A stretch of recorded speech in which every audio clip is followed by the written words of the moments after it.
Record बन गया है कि पूरे जिले की पहली लड़की बनी हूँ कि 60 लाख की कार अपने नाम पर ले सकती हूँ। और ये लोगों के लिए एक नाम हो जाएगा कि हाँ भाई कोई लड़की कार ले आई होगी, लेकिन मेरे लिए सिर्फ ये कार नहीं है सिर्फ ये कार, क्योंकि सपने से भी ऊपर है ये जगह। जब गुरुजी पर्दा हटा रहे थे तो मैं अंदर से फील कर रही थी ये मेरी है। मैं कई बार अंदर से कह रही थी मेरी है। रात भर मैं सोई नहीं हूँ। ये बिल्कुल सत्य है, मैं बिल्कुल नहीं सोई। मैं सुबह 5 बजे का अलार्म लगाई थी, जल्दी जगना था। अलार्म तो मुझे जगाया ही नहीं है, आज मैं अलार्म को जगाई पूछ रही हूँ आप कहाँ पहुँचे। सारी चीजें आज अच्छी हैं, बढ़िया हैं, क्यों हैं? सिर्फ उसके पीछे एक कारण है, हमारी असली पीएस वेलनेस जैसी महान संस्था और इसके संस्थापक की एक नेक नियत, एक अच्छी सोच। हमारे CUNMD महागुरुजी मिस्टर संजीव कुमार सर, मैं कहूंगी अरे होंगी बहुत सारी ऑर्गेनाइजेशन जो कि काम करती होंगी डायरेक्ट सेलिंग में, लेकिन पूरी डायरेक्ट सेलिंग के अंदर एक असली पीएस वेलनेस और पूरे डायरेक्ट सेलर्स के लिए महानायक बनके खड़े हमारे CUNMD mister Sanjeev Kumar sir की एक बार जोरदार। शायद कुछ संकोच होता इस कार को लाने में, लेकिन कोई संकोच नहीं हुआ क्योंकि वो वुमेन वेलफेयर फंड का 5 लाख एक्स्ट्रा गुरुजी दे दिया। बहुत बड़ा सहयोग लगा, क्योंकि लोगों को लग रहा है कि 5 लाख रुपए अमाउंट क्या, लेकिन पूछिए उनसे जो 30,000 रुपए महीने की तनख्वाह लेते हैं, पूरा 30 दिन ड्यूटी करते हैं, तब जाके उनको 30,000 आता है। लगभग उनकी 1.5-2 साल की इनकम तो माँ गुरुजी ने एज ए वेलफेयर फंड मुझे दे दी। क्यों? क्योंकि तुम लड़की हो। फिर हमारे अंदर से भी जज्बा जुनून आया कि नहीं भैया, जब 14 लाख की चल सकती तो 60 लाख की भी चलेगी। अब माँ गुरुजी अगर 5 लाख एक्स्ट्रा दिए तो उसको सही ठिकाने पे लगाना पड़ेगा, क्योंकि अभी और कमाना है। सारा कुछ बढ़िया है, बहुत ही अच्छा है। मैं जो बोलना चाह रही थी शायद मैं बोल ही नहीं पा रही हूँ, क्योंकि खुशी का कोई ठिकाना नहीं है। आज माँ गुरुजी पहली बार ये कह रहे बोलिए, नहीं तो हर बार ये होता है कम बोलिए। अभी आपके बाद और भी खड़े हैं और उनको बोलने दीजिए। लेकिन ये अवसर भी असली पीएस वेलनेस में तब आता है, माँ गुरुजी एक बात बोलते हैं, मैं माँ गुरुजी की बात को रिपीट कर रही हूँ यहाँ पर, कि हम सभी किस्मत वाले तो हैं क्योंकि हम सबको सेम प्लेटफॉर्म मिल गया है, लेकिन हर वो व्यक्ति सफल नहीं होगा जो ज्वाइन कर लिया है। क्यों? कि किस्मत वाले सभी हैं लेकिन सेम मेहनत नहीं करते। किस्मत से प्लेटफॉर्म मिल गया है, अगर हम मेहनत करते रहेंगे तो हम यहाँ तक जरूर आएंगे।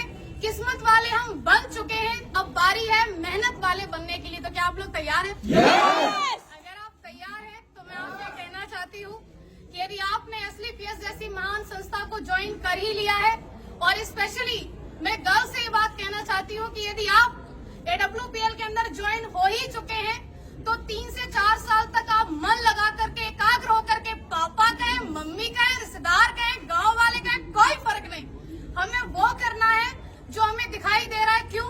क्योंकि वो लोग अपनी जगह पे सही हैं। मेरे पापा ने कभी पढ़ाई के लिए नहीं रोका, मैं आपके सामने खड़ी हूँ। एक भाई एक बहन है हम। जिस स्कूल में मेरे भाई को पढ़ाया, आज मैं पहली बार ये बात बोल रही हूँ, जिस स्कूल में मेरे भाई पढ़े हैं, हम 2 प्राइवेट स्कूल में पढ़े, बल्कि पिताजी किसान है। पिताजी गुंजाइश नहीं थी कि हमें बस से भेजे, लेकिन एक साथ पढ़ाया। हमेशा मेरे पिताजी एक बात बोला करते थे बचपन में कि तुम दोनों मेरे लिए बराबर हो, मेरे लिए ज्योति सौरभ दोनों बराबर हैं।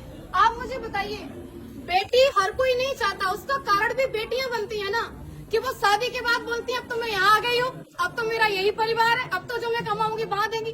कौन बाप चाहेगा मेरे घर में बेटी पैदा हो? क्योंकि एक तो इसको पढ़ा लिखा के बड़ा करो, कमाने लायक बनाओ, और उसके बाद तो ये तो चली और ये वहाँ जाके कमा के देगी, कौन चाहेगा? लेकिन मुझे ऐसा लगता है कि हर उस बेटी को चाहेगा, हर एक बाप जो उसी के यहाँ पर कमाने लायक बने और उसको कमा करके भी दे और उसको ला करके खड़ा करे ऑडी के शोरूम में, पापा ये गाड़ी तो आप ही की है।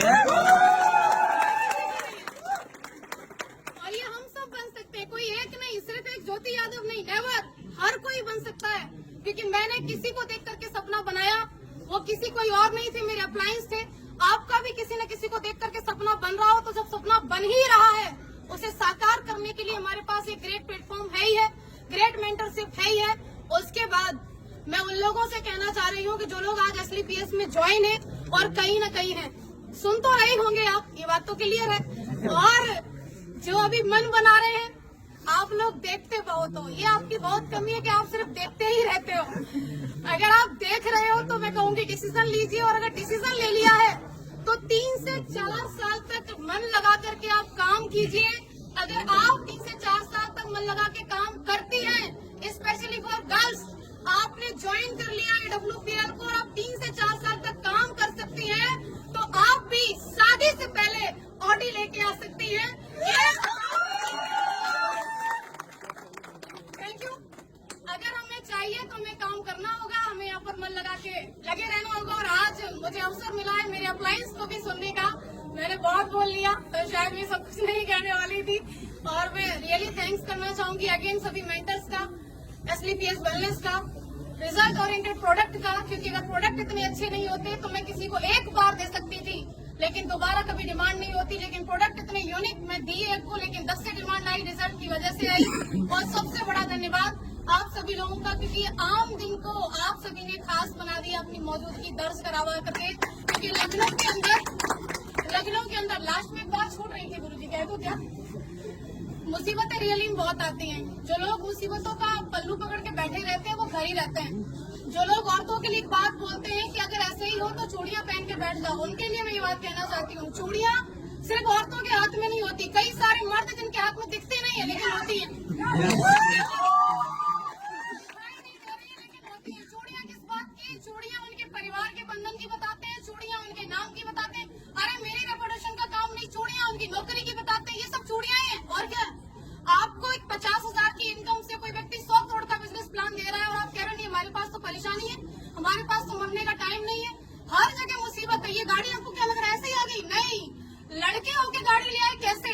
मेरे साथ ही हुआ। मेरा लोन बिल्कुल क्लियर, बुजुर्ग है बहुत जिन्होंने मेरा लास्ट में आके कैंसिल किया, मैं बता रही हूँ आपको। गुरुजी अगली साल उनका रिटायरमेंट है, BOI में है वो। फाइल हमारी पहुंची, क्योंकि 50 लाख वाला जो वैसे ना वो दूसरी बैंक होती है वहाँ रेफर किया जाता है। उनका पहला सवाल, आपके पास पहले से गाड़ी है? हमने बोला हाँ। आपकी किस बराबर चली? बोले हाँ। सिविल कितनी है? 806 तक की मेरी सिविल थी। बोले ठीक है, दूसरी गाड़ी क्यों ले रही हो? उन्होंने ऐसे करके पूछा, दूसरी गाड़ी क्यों ले रही हो? तो मैंने बोला जरूरत है। तो बोले ऐसी क्या जरूरत है, मैनपुरी में रह के तुम्हें इतनी बड़ी गाड़ी की जरूरत है? अरे मैनपुरी में उनका ब्रांच, पैराडाइज स्कूल के सामने ब्रांच है बैंक ऑफ इंडिया का। तो आप सोच के देखो, क्या उनका सवाल था? नहीं, सवाल था उनकी नौकरी का। अगले साल रिटायरमेंट है, उनके बारे में जान करके पता चला कि उनके बेटे की शादी में क्रेटा मिली है। अब बेटे की शादी में क्रेटा मिली है और ये लड़की जा रही है, बोली मेरा लोन क्लियर कर दो, हमको 60 लाख की कार चाहिए। छाती पे सांप नहीं रहेंगे, वहाँ से मुसीबत खत्म हुई। एक बढ़िया व्यक्ति मिले, उन्होंने सिविल की वजह से 1 दिन के अंदर लोन किया। मैं कहूंगी बिल्कुल भी लोन किसी वजह से नहीं हुआ, 1 दिन के अंदर लोन हुआ, सिविल की वजह से हुआ। फिर सबसे बड़ी मुसीबत हमारा मैनपुरी का नंबर, हमने नंबर ले लिया मैनपुरी का और हमारी गाड़ी आ रही है वहाँ से, दिल्ली से, मोती नगर से। माँ गुरु जी सारा कुछ फाइनल, फिर गाड़ी अटक गई। हमने बोला ये आना नहीं चाहती है क्या? 50,000 रूपए पूरे एक्स्ट्रा क्यों लगे? सिर्फ इस बात पे कि हमें फिर वहाँ से नहीं, उन्होंने बोला मैनपुरी में डिलीवरी नहीं दे सकते, आप एटा तक ले लो। हम क्यों लेने एटा की गाड़ी, तो अपनी मैनपुरी की लेने मैनपुरी वाले। तो मेन और मेन, आपको ऐसा लग रहा है कोई व्यक्ति सफल होकर खड़ा है तो आसानी से खड़ा है, आपको समस्याएं आ रही है उसको कोई नहीं आएंगी भैया, हर चीज में समस्या है। यहाँ तक कि पैसा होते हुए जब आप गाड़ी लेने को खड़े हो, आपकी मर्जी है, गाड़ी की मर्जी है कि मैं आ रही हूँ, बीच वाला बोला क्यों ले रहे हो? तो तीसरे को भी दिक्कत हो सकती है। दिक्कतों के ऊपर कभी फोकस नहीं करना है, फोकस हमेशा लक्ष्य के ऊपर। मेरी बात सिर्फ इतनी है कि आज अगर मैं यहाँ खड़ी हूँ तो सिर्फ इसका एक कारण है कि मैंने हमेशा मेरे अप्लायंस की उपलब्धि को देखा कि आज वो किस पायदान पे पहुंच रहे हैं। मैंने नहीं देखा उन लोगों को जो लोग मेरे अपने थे, लेकिन वो किसी न किसी ऐसी जगह पर थे जो उतनी बड़ी सोच नहीं रखते थे। मैंने सिर्फ उनको देखा जिनकी सोच बड़ी थी, जिनकी उपलब्धि बड़ी थी, क्योंकि मुझे वहीं तक जाना था जहाँ तक का मुझे वो रास्ता दिखा रहे थे। तो आपको भी हमेशा अपने अप्लायंस के लिए देखना है, क्योंकि मैंने देखा तो आज मैं खड़ी हूँ। और आप लोग आए उसके लिए आपका अगेन बहुत बहुत शुक्रिया। Thank you so much.